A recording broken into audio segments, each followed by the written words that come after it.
തമിഴ്നാട് രാഷ്ട്രീയം ഇന്നു പുതിയൊരു ചരിത്രത്തിന് സാക്ഷ്യം വഹിച്ചിരിക്കുന്നു. അണ്ണാത്ത എന്ന വിളിയിൽ നിന്നും മുഖ്യമന്ത്രി എന്ന പദവിയിലേക്ക് വിജയ് നടന്നു കയറുമ്പോൾ ചെന്നൈയിലെ ജവഹർലാൽ നെഹ്റു സ്റ്റേഡിയം ഒരു സിനിമ ഓഡിയോ ലോഞ്ചിനെ വെല്ലുന്ന ആവേശത്തിലായിരുന്നു. 6 പതിറ്റാണ്ടായി തമിഴകം അടക്കിവാണ DMK AIDMK ദ്വന്ദ്വത്തെ തകർത്തെറിഞ്ഞുകൊണ്ടാണ് കേട്ടോ TVKയുടെ വരവ്. പക്ഷേ ഈ ആഘോഷങ്ങൾക്കിടയിലും രാഷ്ട്രീയ നിരീക്ഷകർ ഒരു കാര്യം ഉറപ്പിച്ചു പറയുന്നുണ്ട്.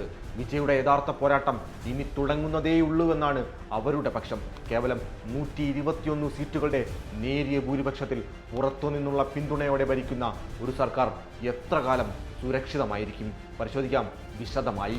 സി ജോസഫ് വിജയനും ഞാൻ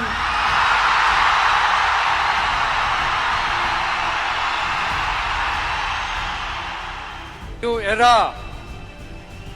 of a real secular social justice starts now.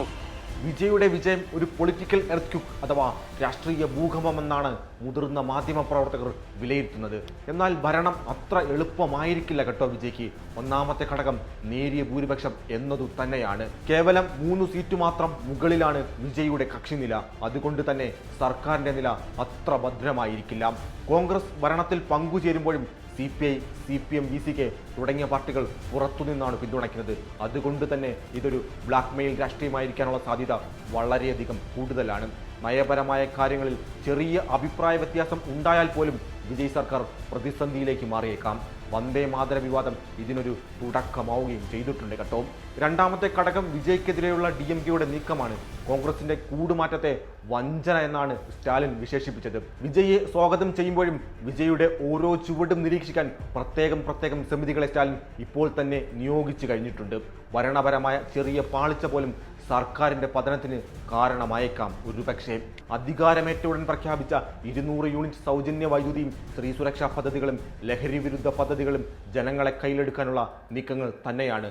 എന്നാൽ ഇത് നടപ്പാക്കാൻ ആവശ്യമായ സാമ്പത്തിക സ്രോതസ് എവിടെ നിന്ന് വരും? 10 ലക്ഷം കോടിയിലധികം കടമുള്ള സംസ്ഥാനമാണ് കേട്ടോ തമിഴ്നാട്. അതുകൊണ്ട് തന്നെ തമിഴ്നാട് ഖജനാവിന് ഈ സൗജന്യങ്ങൾ താങ്ങാനാകുമോ എന്ന സംശയം വളരെയധികം ശക്തമായിരിക്കുകയാണ്. സംസ്ഥാനത്തെ വരുമാനത്തേക്കാൾ ചിലവ് വർദ്ധിക്കുന്ന സാഹചര്യം കൂടി ഇപ്പോൾ തമിഴ്നാട്ടിലുണ്ട്. വിജയുടെ പുതിയ വാഗ്ദാനങ്ങളായ 200 യൂണിറ്റ് സൗജന്യ വൈദ്യുതി, സ്ത്രീകൾക്കുള്ള ധനസഹായം എന്നിവ ഖജനാവിന് പ്രതിപക്ഷം ആയിരക്കണക്കിന് കോടി രൂപയുടെ അധിക ബാധ്യതയാണ് ഉണ്ടാക്കുക. ഡൽഹിയിൽ കേജ്രിവാൾ നടപ്പാക്കിയ സൗജന്യ വൈദ്യുതി മോഡലാണ് വിജയ് തമിഴ്നാട്ടിലും പരീക്ഷിക്കുന്നത്.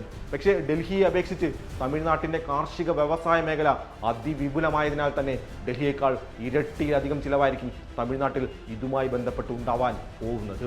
വിജയ് വലിയ ആവേശമുണ്ടാക്കുമെങ്കിലും അനുഭവ പരിചയമില്ലായ്മ വിജയ്ക്ക് വലിയൊരു വെല്ലുവിളി തന്നെയാണ്. സത്യപ്രതിജ്ഞാ ചടങ്ങിലെ പ്രോട്ടോകോൾ പിഴവുകൾ മുതൽ ഗവർണറുമായുള്ള ബന്ധം വരെ വരും ദിവസങ്ങളിൽ അതീവ ചർച്ചയ്ക്കിടയാക്കും. കേന്ദ്ര സർക്കാരുമായി വിജയ് എങ്ങനെയുള്ള ബന്ധമാവും പുലർത്തുക? DMK പോലെ ഒരു പോരാട്ടമാണോ അതോ സഹകരണമാണോ അദ്ദേഹം തിരഞ്ഞെടുക്കുക? ഉദ്യോഗസ്ഥ വൃന്ദത്തെ നിയന്ത്രിക്കുക എന്നതും സഖ്യകക്ഷികളുടെ ആവശ്യങ്ങൾ അംഗീകരിച്ചുകൊണ്ട് മുന്നോട്ട് പോവുക എന്നതും വിജയെ സംബന്ധിച്ചിടത്തോളം തീപ്പൊരു ഡയലോഗുകൾ പോലെ അത്ര എളുപ്പമായിരിക്കില്ലെന്ന് ഉറപ്പാണ്. തമിഴ്നാട് വിജയ്ക്ക് ഒരു അവസരം നൽകിയിരിക്കുകയാണ്. ആഘോഷങ്ങൾ ഇനിയും അവസാനിച്ചിട്ടില്ല. പക്ഷേ ഈ സിനിമയ്ക്ക് റീടേക്കുകൾ ഇല്ല കേട്ടോ. വരും മാസങ്ങളിൽ തമിഴ്നാടിന്റെ രാഷ്ട്രീയ ഭൂപടം മാറ്റിമറിക്കുമോ അതോ പഴയ പാർട്ടികൾ കരുത്താർജിച്ച് വീണ്ടും തിരിച്ചു വരുമോ? കാത്തിരിക്കാം നമുക്ക്.